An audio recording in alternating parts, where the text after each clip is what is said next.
warahmatullahi wabarakatuh. Nama saya Rizna Maliani Jaya. Saya dari kelas Elin 1. Di sini saya akan membacakan cerpen bahasa Sunda yang berjudul Rembulan di Balik Gunung. Rembulan di balik gunung, di hiji lembur anu asri, nu aya di sisi gunung, hirup hiji wangi anu nyenangkeun. Ngaran lembur eta teh Desa Ciburia, hiji tempat anu masri asri nu alamna. Di sana aya hiji budak lalaki anu dipikawano ku kabeh warga lembur. Namina Iman. Iman teh budak anu pinter, hade budi pekertina jeung resep ngulik hal-hal anyar. Iman sering ngajajah leuweung-leuweung anu aya di sabudeureun lemburan.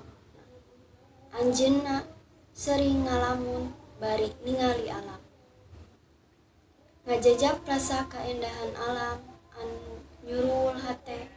Saban isuk Iman sok ngider, nyusur jarul letik anu ngahontal sisi gunung. Anjeunna resep ningali rembulan anu nyinarkeun sinar bodas dina wengi anu tiis. Rembulan teh janten salah sahiji hal anu matak heran pikeun Iman. Kumaha bisa eta rembulan tiasa caang tanpa ayu anu nyorotna, pikirna dina hate.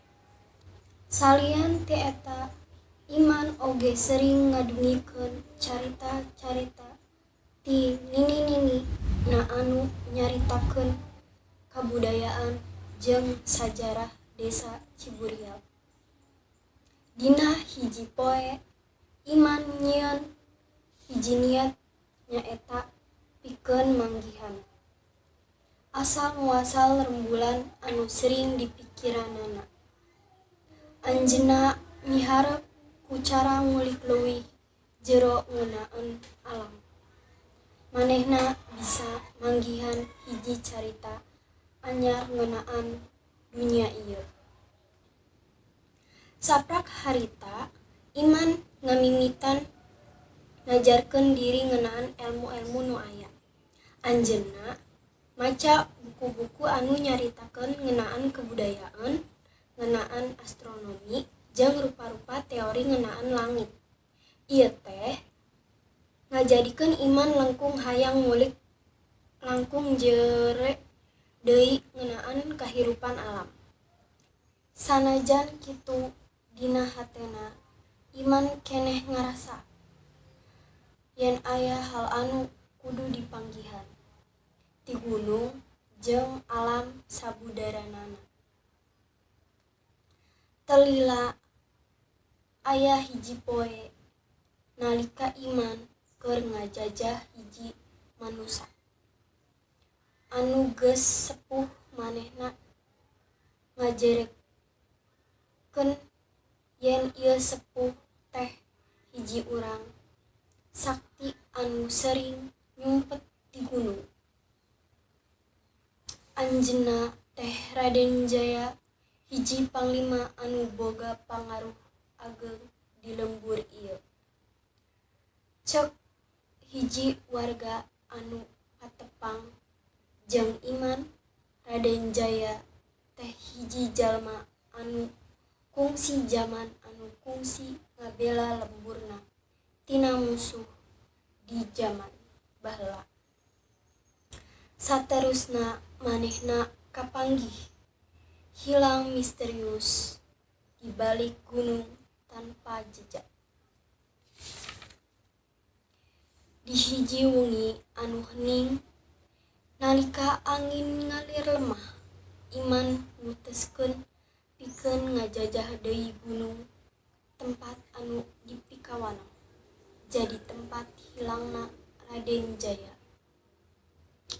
Anjeunna neunteun bulan anu caang nyandak lengah-lengah letik ngajajab jalur gunung nu terjal. Hiji rasa panasaran ngagubrak hatena. Salian ti eta Iman ngumpulkeun informasi ti nini-nini na ngeunaan carita-carita baheula ngeunaan Raden Jaya. Nini-nini nyaritakeun yen Raden Jaya teh cicing di puncak gunung, di tempat nu endah, sareng dipercaya jadi panglima anu terhormat. Nanging aya hiji misteri anu nyebabkeun manehna hilang tanpa jejak. Aya anu nyebutkeun diri pikeun nyalamatkeun desa tina bahaya. Tapi nu nyaho pasti naon anu kajadian saterusna. Dina hiji wengi anu caang ku cahaya bulan, Iman nepi ka puncak gunung. Di dinya manehna ningali hiji batu gede. Hiji batu gede katingalina teu biasa.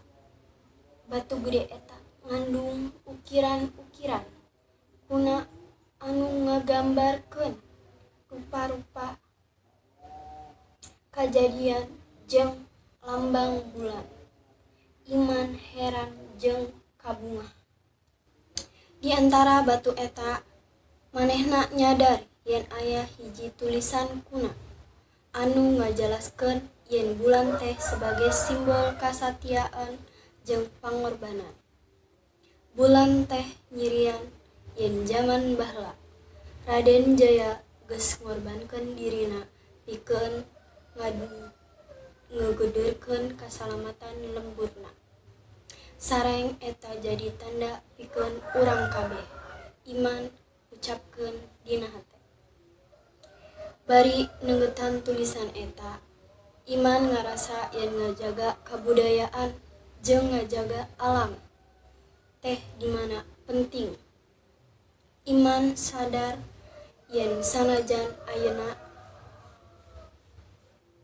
geus robah jeung loba hal modern, kabudayaan teh kudu tetap dijaga.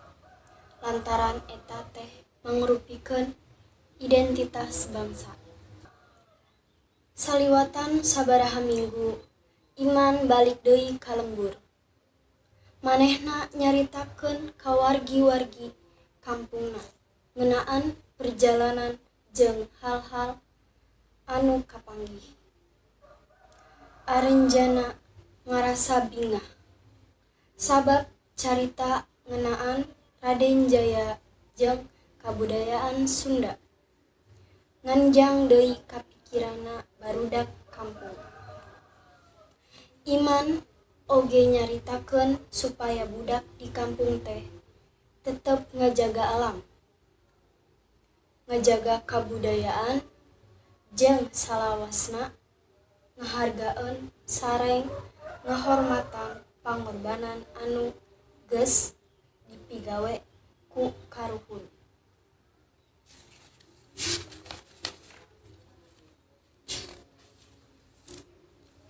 Kabudayaan teh saukur hal anu kudu dipikanyaho, tapi kudu dipraktekeun unggal poe, cek Iman ka sakunaha warga. Akhirna desa Ciburial jadi tempat anu lengkung hirup kabudayaan. Jeung alamna oge tetap asri. Iman jadi simbol pikeun ngajaga nilai-nilai luhur jeung tetep ngagunakeun teknologi jeung pengetahuan anyar pikeun ngajaga kabudayaan Sunda. Sakumaha rembulan anu tetep caang sanjan jauh, kabudayaan teh kudu tetep cahayana ngagurilap dina hate unggal urang anu mikanyaah ka tanah Sunda. Carpon di luhur nyaritakeun perjalanan Iman pikeun manggihan harti kabudayaan. jeung alam serta ngajaga nilai-nilai eta ke generasi seterusnya. Sekian carpon dari saya. Wassalamualaikum warahmatullahi wabarakatuh.